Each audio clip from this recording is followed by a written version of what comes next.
Hi friends, this is Sasmita. Welcome to our channel Basic Economy. In this video, we will discuss what is macroeconomics. Okay, and in this video, we will discuss scope, features, and importance of macroeconomics. Okay, इससे पहले वाली video में हम micro economics study किया था, उसकी scope features and importance study किया था। अगर आपको उस वीडियो को देखना है तो मैं लिंक आपको डिस्क्रिप्शन बॉक्स में छोड़ दूंगी, आप चाहे तो देख लीजिएगा। ठीक है, तो चलिए शुरू करते हैं। What is macro economics. Okay, तो वर्ड जो मैक्रो है, ठीक है, जो वर्ड मैक्रो है वो आया एक ग्रीक वर्ड से। ठीक है, एक ग्रीक वर्ड से जो है मैक्रोस। ठीक है, मैक्रो जो वर्ड है वो आया एक ग्रीक वर्ड मैक्रोस से। ठीक है, जिसका मीनिंग एग्रीगेट। ठीक है, एग्रीगेट और लार्ज, और आप उसे होल भी कह सकते हैं। ठीक है, इसका मतलब मैक्रो जो है, मैक्रो इकोनॉमिक्स क्या स्टडी करता है, वो इकोनॉमी एक्टिविटी को स्टडी करता है एज ए होल, मतलब सब टॉपिक को वो स्टडी करता है। वो मैक्रो इकोनॉमिक्स के कुछ एग्जांपल्स देखते हैं। ठीक है, जैसे नेशनल इनकम,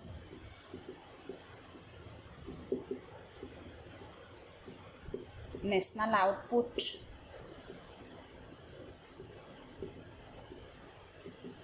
एम्प्लॉयमेंट, इन्फ्लेशन। ठीक है, नेशनल कंजप्शन,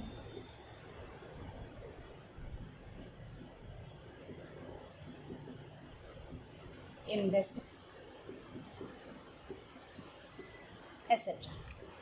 ठीक है, तो मैक्रो इकोनॉमिक्स के कुछ एग्जांपल्स है national income, national output, employment, inflation, national consumption, investment, etcetera.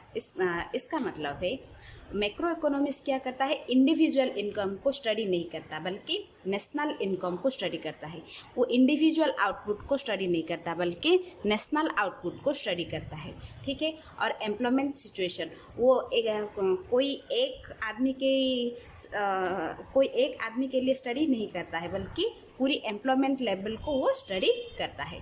ठीक है, वैसे ही inflation, national consumption, investment study करता है, वो आता है मैक्रो इकोनॉमिक्स के अंडर। ठीक है, चलिए शुरू करते हैं उसकी स्कोप। चलिए पढ़ते हैं उसकी कुछ स्कोप्स। ठीक है, theory of output and employment,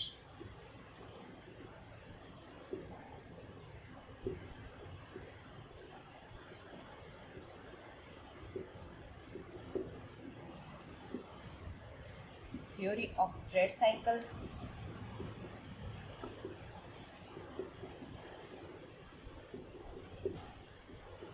economy ये 5 एरियाज को स्टडी करता है।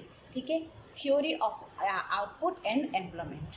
ठीक है, थ्योरी ऑफ आउटपुट, इसका मतलब है आउटपुट और एम्प्लॉयमेंट डिटरमाइन करने के लिए मैक्रो इकोनॉमी स्टडी करता है। ठीक है, मैक्रो इकोनॉमी एक वर्क करता है उसके ऊपर। ठीक है, जैसे कि वो मैक्रो इकोनॉमिक्स कुछ वेरिएबल्स को यूज़ करती है, जैसे कि कंजप्शन फंक्शन, इन्वेस्टमेंट फंक्शन, ये सब फंक्शंस, ये सब वेरिएबल्स वो यूज़ करती है। ठीक है, जिसके माध्यम से वो एग्रीगेट डिमांड डिटरमाइन कर सके। ठीक है, एग्रीगेट डिमांड, एग्रीगेट सप्लाई, ये सब कुछ डिटरमाइन कुछ वेरिएबल्स यूज़ करके वो एम्प्लॉयमेंट डिटरमाइन कर सकता है।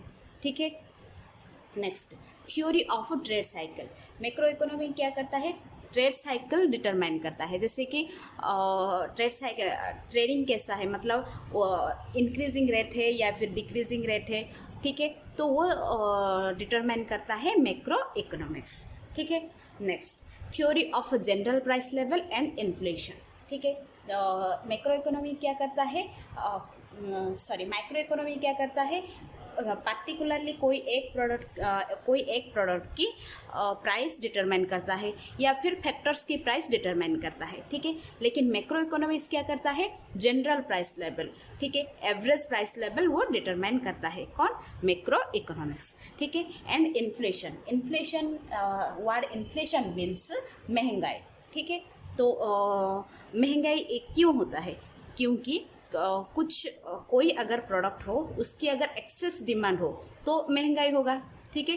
तो वो महंगाई क्यों है उसके रीजंस डिफाइन करती है मैक्रो इकोनॉमिक्स, ठीक है।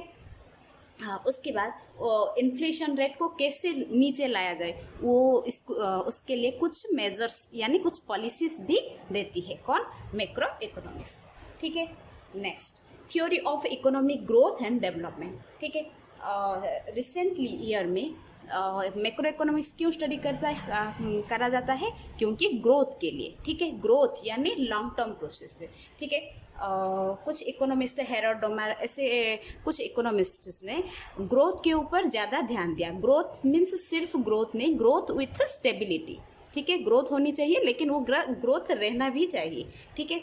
और उनके लिए उन्होंने इन्वेस्टमेंट के ऊपर ज़्यादा ध्यान दिया, ठीक है। इन्वेस्टमेंट या जो कि दो चीज़ों के ऊपर काम करती है, जैसे कि इन्वेस्टमेंट करने से क्या होगा, इनकम जनरेट होगा, ठीक है। प्रेजेंट लेवल के लिए इनकम जनरेट होगा और इन्वेस्टमेंट क्या करती है, फ्यूचर के लिए कुछ ऐड करता है, ठीक है। इन्वेस्टमेंट करने से फ्यूचर के लिए कुछ ऐड करता है, कुछ एसेट ऐड करता है, ठीक है। तो इन्वेस्टमेंट दो चीज़ करता है, इसलिए ग्रोथ जो है इन्वेस्टमेंट के ऊपर बेस्ड है, ठीक है। और डेवलपमेंट, ठीक है, ग्रोथ हो तो डेवलपमेंट आएगा, ठीक है। Next, theory of distribution. Theory of distribution यानी 4 फैक्टर्स पे डिस्ट्रीब्यूट होगा, land, labour, capital and entrepreneur, ठीक है। लैंड को क्या दिया जाएगा, रेंट दिया जाएगा, लेबर को क्या, वेज दिया जाएगा, कैपिटल को इंटरेस्ट एंड एंटरप्रेन्योर रखेगा प्रॉफिट, ठीक है। तो ये डिटरमाइन करता है, वो एग्रीगेटली डिटरमाइन करता है मैक्रो इकोनॉमिक्स, ठीक है। देखिए, कोई एक फार्म में अगर मैं एक फार्म बनाता हूँ तो वो माइक्रो लेवल है, ठीक है, वो माइक्रो लेवल है। लेकिन पूरी कंट्री की अगर डिस्ट्रीब्यूशन के ऊपर सवाल आएगा तो वो मैक्रो लेवल में आ जाएगा, ठीक है। वो स्टडी मैक्रो लेवल में होगा, ठीक है। तो ये सब स्कोप है मैक्रो इकोनॉमिक्स, ठीक है। नेक्स्ट हम डिस्कस करेंगे उसके कुछ फीचर्स, ठीक है। फर्स्ट देखेंगे स्टडीज एग्रीगेट यूनिट, ठीक है। हमने पहले भी पढ़ा था मैक्रो इकोनॉमिक्स यानी एग्रीगेट, ठीक है। एग्रीगेट यूनिट को मैक्रो इकोनॉमी स्टडी करता है, ठीक है। नेक्स्ट, एम्प्लॉयमेंट थ्योरी, इसे मैक्रो इकोनॉमिक्स को एम्प्लॉयमेंट थ्योरी भी कहा जाता है क्योंकि वो एम्प्लॉयमेंट लेवल को स्टडी करता है, ठीक है। इसके लिए मैक्रो इकोनॉमिक्स को इनकम एंड एम्प्लॉयमेंट थ्योरी भी कहा जाता है, ठीक है।